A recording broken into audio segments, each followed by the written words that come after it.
The Springfield Sons and Daughters of Italy honored Christopher Columbus in a special ceremony this Columbus Day. Our Western Mass News reporter Taylor Smith stopped by that event to capture the celebration of Italian heritage. We're here today honoring our parents and our grandparents and the history that they have immigrating from Italy to America. On Monday, local officials and Italian civic leaders paid tribute to Italian explorer Christopher Columbus. The ceremony taking place right in front of the Columbus statue in the heart of Springfield South End, a neighborhood that means so much to many Italian families in the area. This statue was built here in 1963, and it was dedicated to all the Italian-American war veterans that lived here in the South End.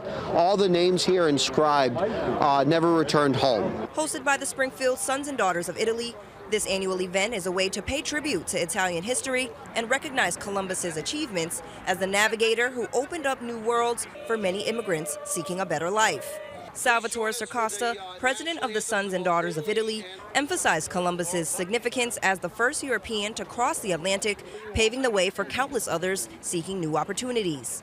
This attitude of imagination and discovery, and he laid the way for us to connect two new worlds in a sense. The indigenous people who are already here and the Europeans and the Africans and the Asians that all end up coming here and forming what we now call the United States of America. After the ceremony, those in attendance enjoyed refreshments at the Italian Club on Winthrop Street, sharing stories and laughter, a true celebration of Italian culture and community, which was not always welcomed in years past. In fact, Columbus Day was erected because of a lynching in New Orleans in the late 1800s, where we were accused of killing the sheriff when we did not. And the Sons and Daughters of Italy are working together to bring back the Columbus Day Parade next year. And reporting in Springfield, Taylor Smith, Western Mass News.